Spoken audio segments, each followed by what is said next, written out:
I keep a little notebook where I write down things I never planned to say out loud, and one line from last October still makes me put my pen down and just sit there. It says, "He remembered before I told him twice." I was a night shift phlebotomist at Brannigan County Medical, which meant my whole job was showing up in rooms where people were scared, needles in hand, trying to be gentle about something that never feels gentle. By the time my shift ended at 6 in the morning, I usually looked like something the hospital laundry had rejected. Wrinkled scrubs, hair escaping its clip, the particular grey face you get from 3 hours of sleep stacked on 3 hours of sleep. Not exactly a woman anyone would notice. Except the pharmacist at the all-night drugstore on Correll Street noticed anyway. His name was Iwan, spelled the Polish way, he told me once, though he'd lived in Ohio his whole life and the accent people expected was never there. I started going to his counter for the boring reason everybody starts anything: proximity. His pharmacy sat directly between the hospital parking garage and the bus stop, and for the first few weeks he was just a tired man behind a tired counter, ringing up my ibuprofen and my vitamin D like every other transaction of his night. Then, on a Thursday I only remember because it was raining sideways, he handed me my bag and said, "The peonies again?" I blinked at him. "What? Your air freshener. In your bag from 2 weeks ago." He nodded at the little cardboard tree hanging off my hospital badge lanyard, the peony-scented kind you get in a gas station 3 for $1 bin. "You bought the same one twice. Figured you liked it." Nobody had ever tracked something that small about me. Not my mother, who called twice a year. Not my roommate, who couldn't remember I was allergic to shellfish after 4 years of living together. And here was a stranger in a white coat holding onto peonies like they mattered. I told myself it was nothing. Pharmacists notice things. It's the job, tracking dosages and interactions, and which regular takes their statin with orange juice instead of water. I filed it under professional habit and went home and slept through the daylight like I always did. But then it kept happening. 2 weeks later I mentioned, half joking, that my mother used to grow marigolds in coffee cans on our porch railing before she stopped gardening altogether.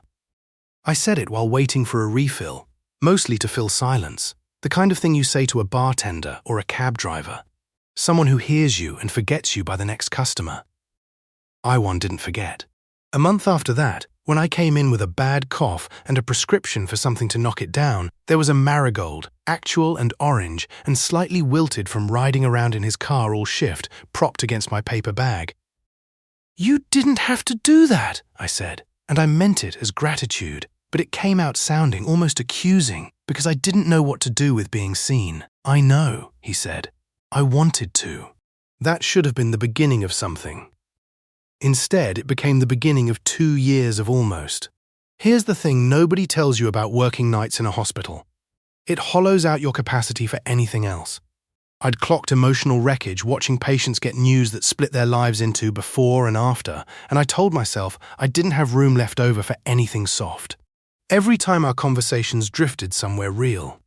His mother's stroke recovery, my father leaving when I was 9, the reason I chose the job that let me hide inside a mask and gloves. I'd catch myself and pull back. I'd make a joke. I'd say I had to run.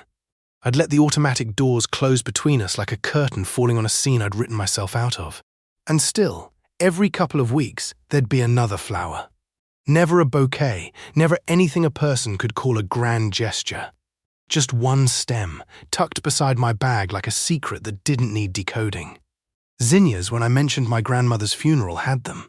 A single sunflower, too big for the paper bag, sticking out the top like a flag, the week I got my associate's degree and told no one at work because I didn't want the fuss. My co-worker Renata caught me staring at that sunflower in the break room and said, flat out, "You are the densest woman I have ever met." "It's not like that," I said. "He remembers what flowers your dead grandmother liked, Delia. He's just kind. Kind men don't memorize your family's funeral flora." She took a bite of her sandwich, entirely unbothered by how correct she was. Some of us would kill for a man who listens that hard. You're out here running from it like it's a code blue. I think that's the part of this story a lot of people will recognize, even if they've never held a phlebotomy needle in their life. That particular fear of being truly witnessed by someone, which is somehow scarier than being alone. I'd been left before. I'd watched my mother fold in on herself after my father went, watched how loving someone completely had cost her the rest of her life to unfold from. I decided early that I would rather be forgettable than breakable. It felt safer to let Iwan's flowers be a nice mystery instead of an invitation. So I let 2 years pass like that. Small kindnesses collecting in a drawer at home. Dried stems I couldn't bring myself to throw out, pressed flat between the pages of textbooks I hadn't opened since certification. I told myself it was a friendship. I told myself a lot of things. What finally cracked it open wasn't romance. It was scarcity. Iwan mentioned, offhand, restocking behind the counter, that the pharmacy chain was consolidating locations and his store might close by spring. He said it the way you'd mention the weather, like it wasn't going to detonate anything. I stood there with my bag of migraine medication going damp in my hand and felt something in my chest fall through the floor. "Where would you go?" I asked. "Corporate's talking about a location 40 minutes north. Or I look elsewhere." He shrugged, but his eyes didn't match the shrug. "Guess we'll see." 40 minutes might as well have been another country to a woman who'd built her entire unspoken routine around a 5-minute walk after a 12-hour shift. I went home that morning and did not sleep. I lay in bed running through 2 years of flowers like beads on a rosary, and for the first time I let myself ask the question I'd been avoiding since the peonies. What exactly was I protecting myself from, if the cost of that protection was losing something I'd never even let myself call precious?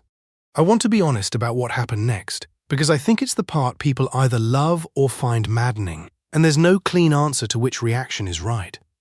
I didn't march down there with a speech. I didn't bring him a flower back, poetic as that would have been. I went in on my next shift's end, tired and unglamorous as ever, and I just told him the truth, badly, the way real confessions actually come out.